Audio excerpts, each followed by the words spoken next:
Saving America one entrepreneur at a time. It's the Biz Wrap Podcast with your host, Michael Manahan.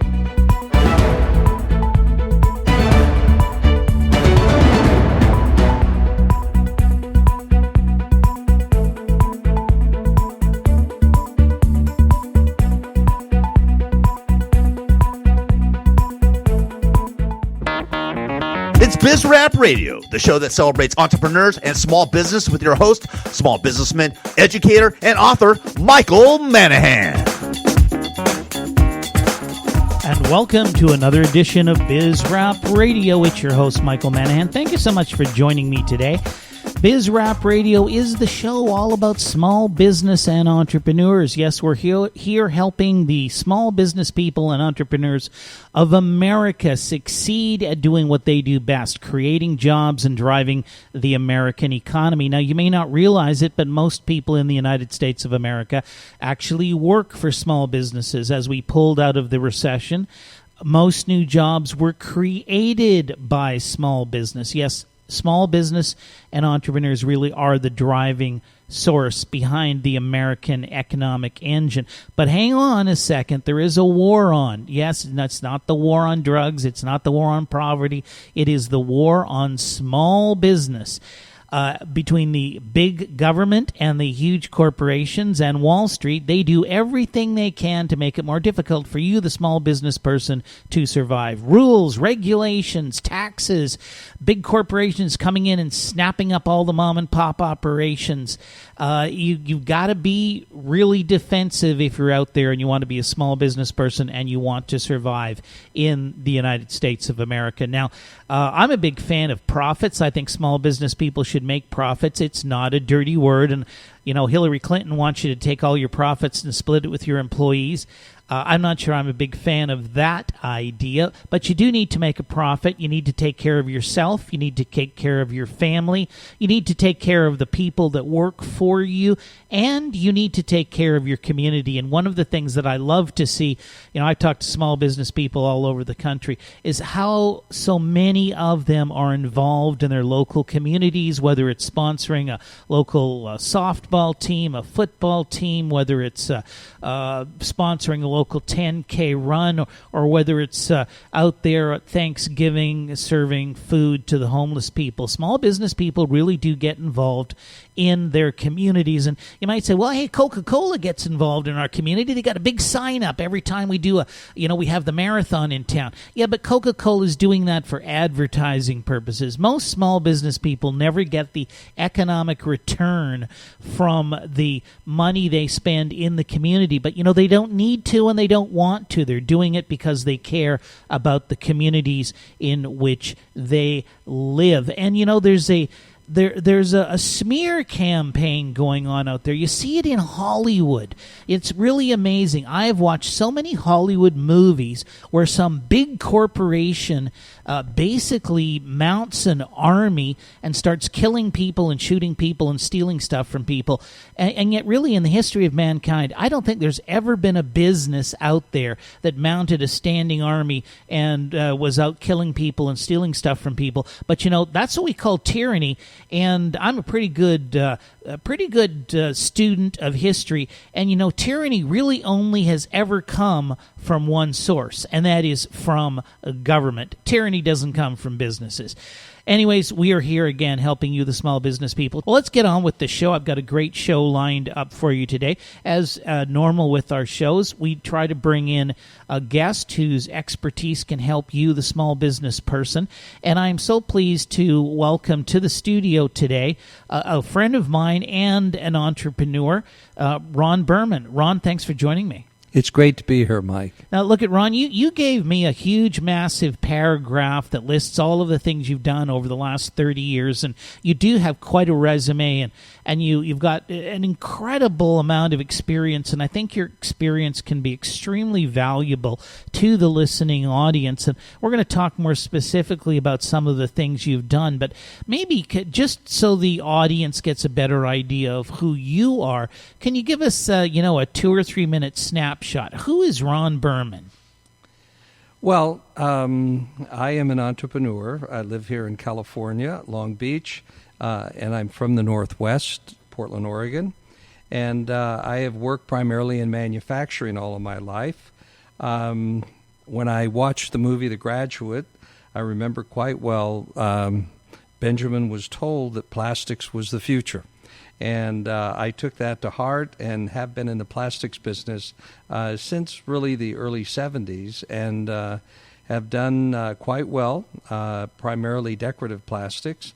And probably for about the past 20 years, though, I've taken that knowledge of plastics and moved it into something called flexible packaging, which is a pouch, and have been instrumental in the development of flexible packaging for beverages over the past number of years, not only in kids' juice products, much like Capri Sun, where you have a straw that you enter the back of the pouch, but also most recently adult juice products, which are like margaritas and strawberry daiquiris in an adult pouch with a straw.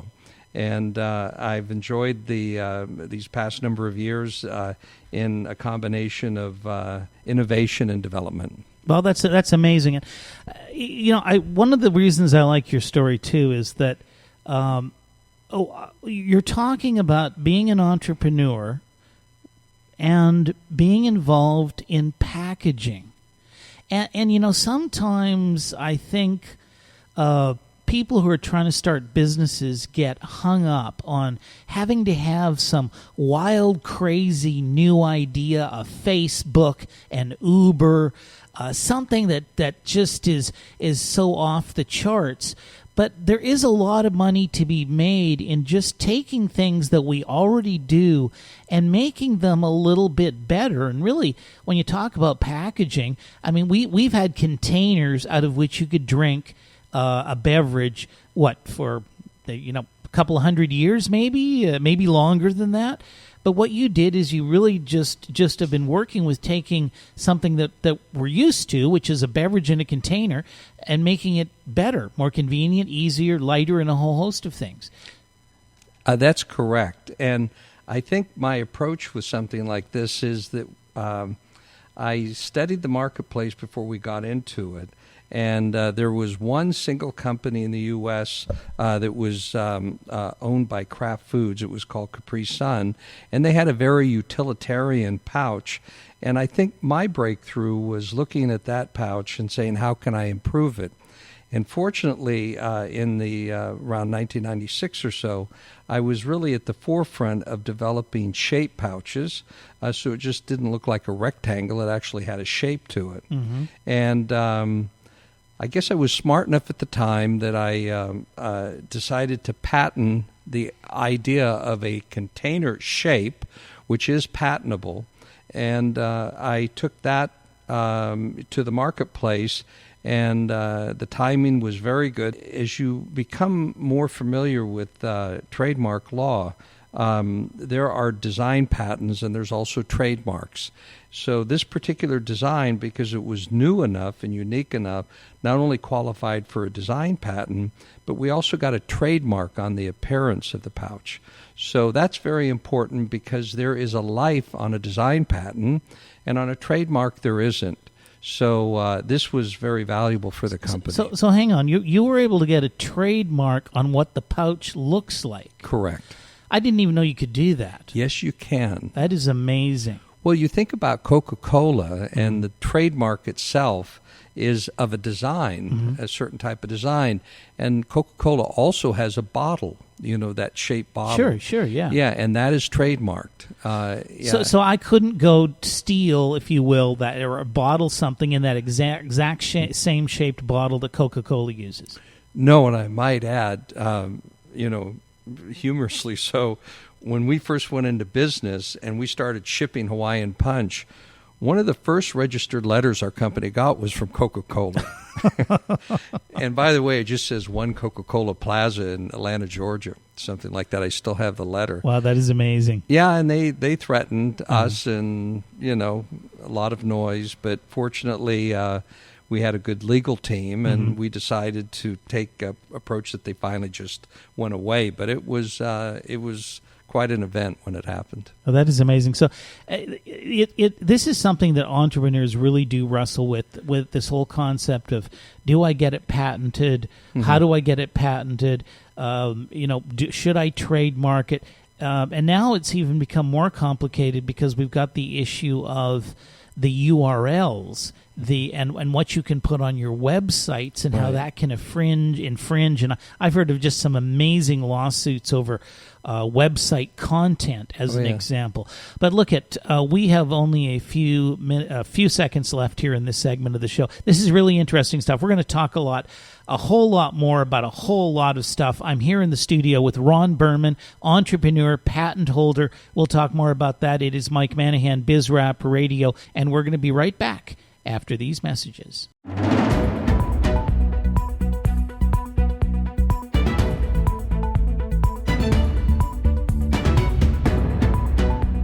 And welcome back to BizRap Radio. It's your host, Michael Manahan. We are today in studio with a friend of mine and entrepreneur extraordinaire, Mr. Ron Berman. Ron, once again, thanks for being with us on the show today. Thank you, Mike. And we were talking in the last segment about you had developed and patented a pouch, a beverage pouch, and that you not only patented that pouch, but you actually had a trademark on, I guess, the appearance of the pouch.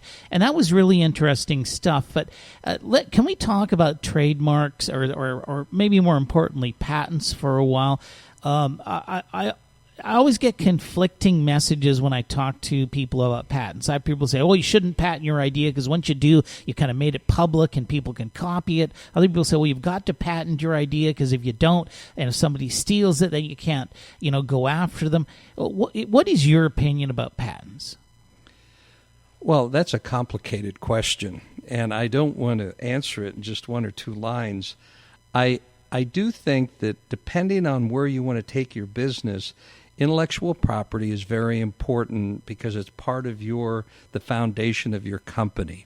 At some later date, if you ever decide to sell the company, it would be part of the net worth of the company. Patents, though, are tricky. And the reason they're tricky is, yes, you want to protect your property, your intellectual property, but in the event that somebody ever decides to come after it, you also have to defend it. And that becomes very expensive because some of the numbers that I've heard in defending patents, especially that are important, can be in the hundreds of thousands of dollars a year for just legal expenses. So I think you need to do a balance of what you feel is important enough as far as the foundation of your company to keep. And then what I believe very strongly is being first to market is really more important than a patent is sometimes. Being first to market sets you aside from everyone else, and it also makes your statement very important to any of your potential customers. So in summary, although I have developed probably somewhere in the area of about 175 patents. Wow, that's amazing. Most of them are outside the United States. Looking back, I would say that what I did in the United States was very important, but that also leads me to our world economy is so intermeshed that what I found is that what you were trying to patent in the United States ended up being an issue because people from outside the United States would look at this and then they would try to do the same thing in their respective countries. Oh, wow. So basically just steal your idea. To steal the idea. And so what I did, and I did this in a different way, I started to visit various countries outside the United States. I started in Switzerland and found a great law firm that started patenting our ideas, and I became familiar with something called the Madrid Accord. Mm-hmm. And the Madrid Accord basically covers intellectual property ideas for up to 3 years. So if you get it registered or patented in the United States, for 3 years you're protected, so to speak. But what happens in that 3-year period of time, you have to march around the world, and you have to also protect your ideas in these respective countries. Now, the EU covers quite quite a few countries. Sure. So that's one shot. But besides the EU, if you get into Japan and China and India and other parts, South Africa, Israel, and others, you have to go there country by country. And it does become very expensive, so you have to be very aware that when you do this, you have to have a plan to protect yourself outside of the United States, because companies can take your ideas, manufacture it outside the United States, and bring it into the United States. And it becomes complicated because then you need to protect it. And so they may have already had it registered in their respective countries. So it's a bit of a puzzle, but a good IP attorney would help you through this. Yeah, and we Ron and I here are not attorneys. We don't profess to be attorneys. No. We're just giving you layman's advice, but it is a complicated area.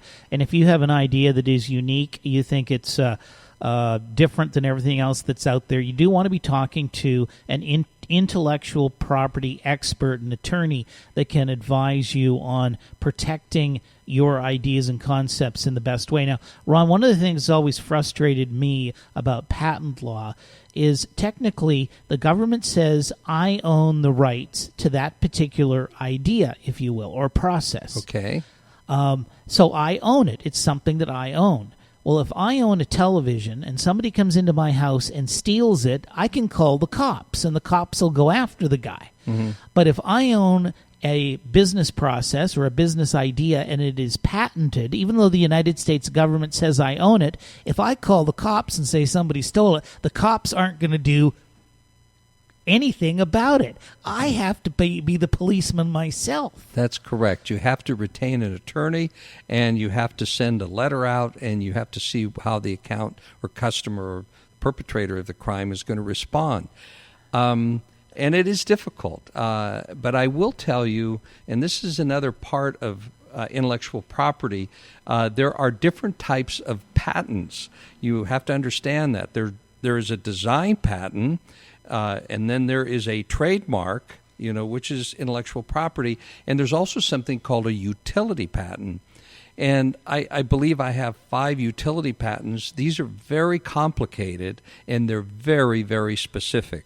And some people might have a utility patent on a technique, but someone could look at this and maybe change the technique a little bit.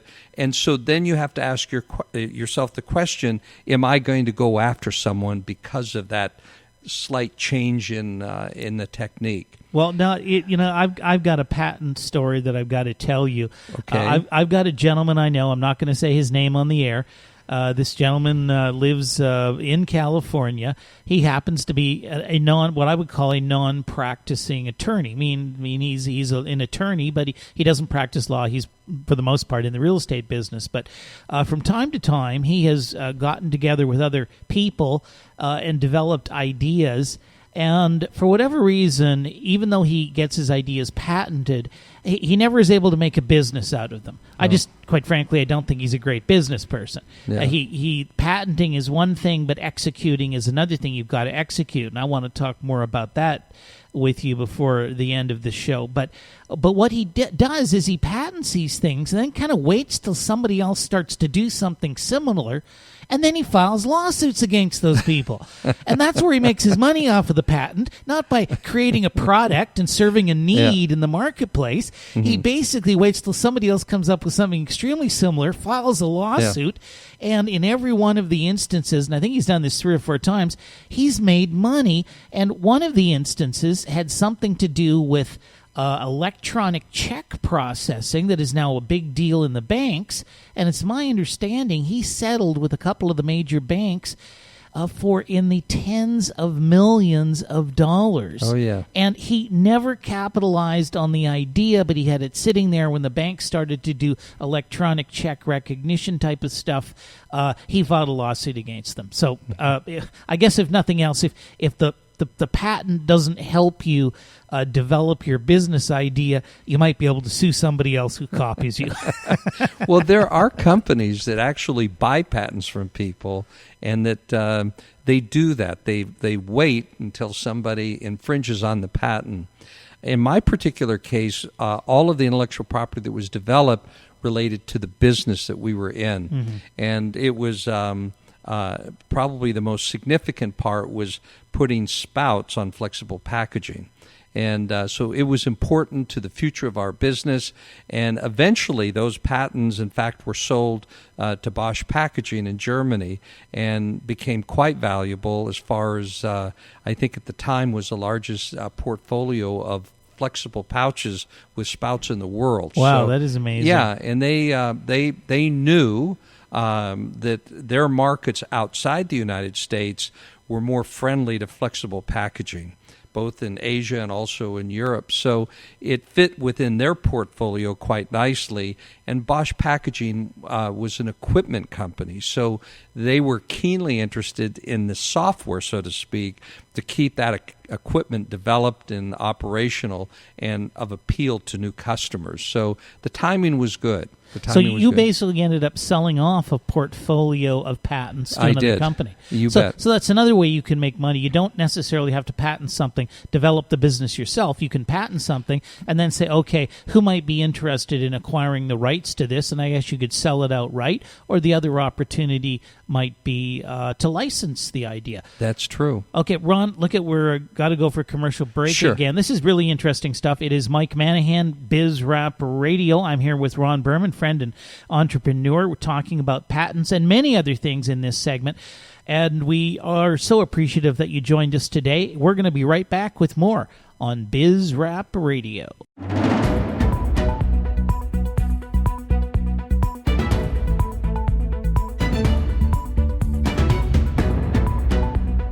And welcome back to Biz Rap Radio. It is your host, Michael Manahan. Thank you so much for sticking with us today. If you just joined us, we are in studio talking to Ron Berman. Ron is a friend of mine. He is an entrepreneur, and he held the patents on a number of packaging items, particularly flexible packaging for like juice products. But Ron, you'd mentioned that you actually also at one point in time, and maybe you still are, you were packaging alcoholic beverages in these flexible packets. And tell us about that, because a lot of people I've heard, particularly with the craft breweries, and now there's craft distilleries, and people are more interested in purchasing alcohol that isn't made by one of the big 4 or 5 booze companies that seem to control the entire market.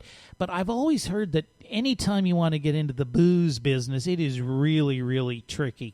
Can you tell us a little bit about your experiences in the booze business? Yeah, well, it is tricky. We went into the alcohol business with a different approach. Our idea was to put pre-mixed alcoholic drinks in a flexible package. It is a lifestyle package. It's one that's used during the summer, primarily spring, late summer, and it's flexible. And the idea is that some locations, either around a hotel or on a ship or at the beach, they don't want to take glass or even plastic in many instances.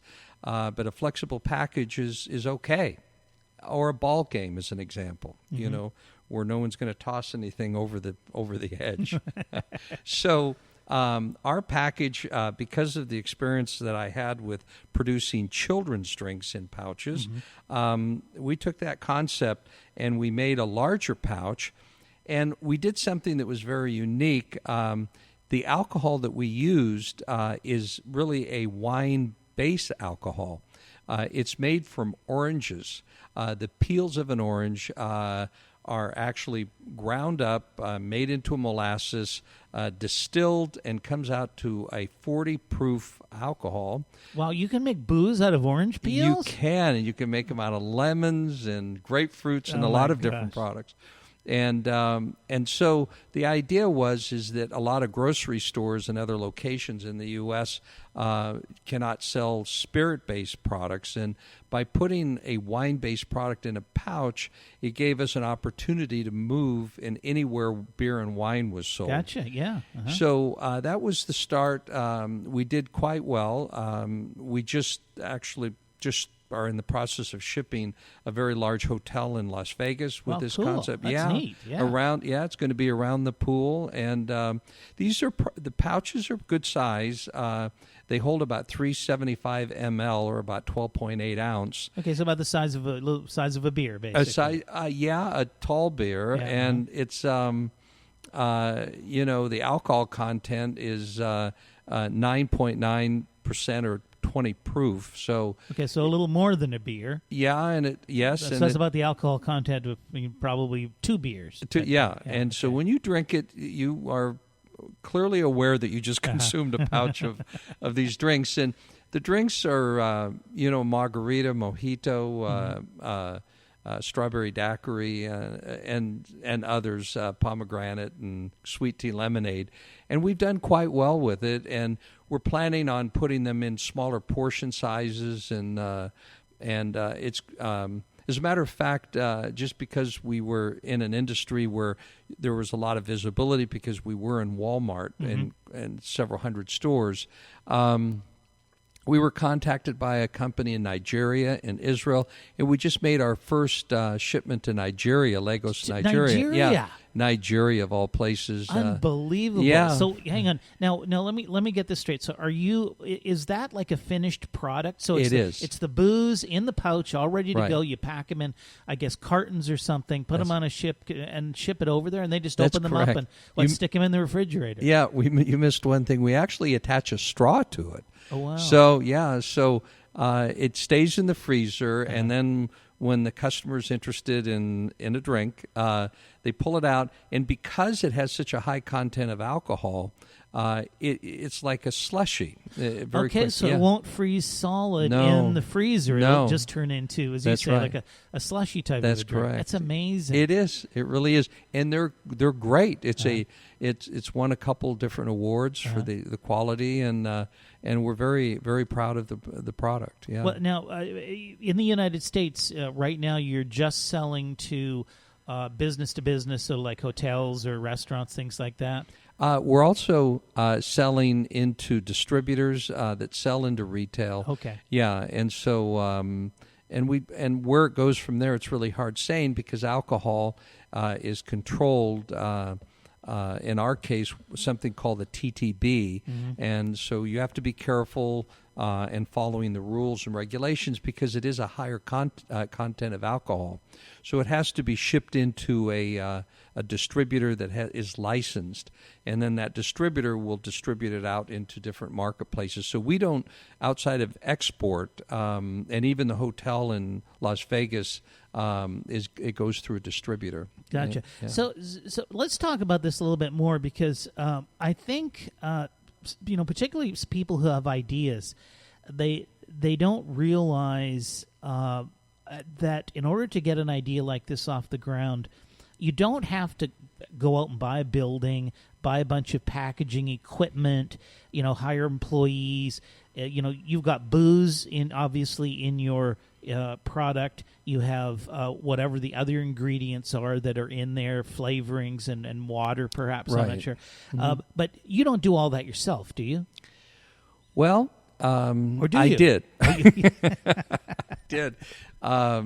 Since 1996 up until 2015. And there was a break around 2009-10. We had a manufacturing facility. Because of the uniqueness of flexible packaging, there were really no manufacturers or contract packers that were able to do this. So we went out and we raised the money necessary to purchase the equipment. But the first and most important thing is that we were able to secure contracts with several key companies like Cadbury, like Nestle, and others that were interested in this particular field. So they gave us their commitment on volume, and we negotiated the right price, and we started to ship in excess of 100 million pouches a year through, I think, starting in 2002 through 2008, 9, 10, somewhere in that area. Wow, that's a lot. Well, we were kids' pouches, and I'm going to give you a number that you're going to look at me and you'll wonder, but in the United States, Capri Sun, which makes the juice for kids, sells in excess of 7 billion pouches a year. No way. Oh, yeah. 7 billion? A year. That's and just in the U.S. I hate to say that, but that's really isn't all that great a pouch, is it? Because that's the one where the straw comes separately, and then That's you have right. to use the straw as like a jabber. Yes, you do. And if you Yeah. I don't know, my kids always seem to be able to do it okay, but every time I tried to do it, I would end up squirting juice all over myself. Well, they made some improvements, and they added a little technology, and so the experience is a lot easier today. Okay, well, that's good to know. Yeah, it is. And as a matter of fact, we developed a process because we had equipment that made these pouches. And, sure enough, Kraft Foods, we got a letter from them. But we fortunately were advanced enough that they understood that we were doing something technically different than they were doing. And they gave us a pass, and we continued to, ship pouches. So you were not only in the business of filling pouches with your own product and selling those products, but you were actually filling pouches with other people's products for those people. Well, it started out other people's products, and then starting in probably somewhere in 2012, we started manufacturing our own products with the alcohol. Yeah. So I think one thing for those of entrepreneurs listening who have a product and they're wondering, how do I get my product to market? I think one of the things you have to really decide is, where is your expertise? And we had a gentleman on the show 3 or 4 weeks ago who does a coconut smoothie. Oh, sure. Genius Juice is his company, and he originally decided, well, I'm going to manufacture, and in addition, I'm going to go out and market the product. And what he discovered is he was far better at marketing the product, getting the product into Whole Foods and Trader Joe's and Sprouts, than he was at running a food manufacturing operation. And so he ended up, through the South Bay Entrepreneurial Center, which is a group that I'm associated with, bringing in a food production expert, and the decision was, we need to outsource this and let some experts who know how to do this do it for us. Anyways, Ron, this is great, good stuff. I'm looking forward to more, but we're going to have to go for a commercial break. It is Mike Manahan, Biz Rap Radio. I'm talking today with Ron Berman, entrepreneur. And Ron, in the next segment, I want you to talk a little bit more about you, just in case some people might want to contact you. Sure. So we're going to be back right after these messages.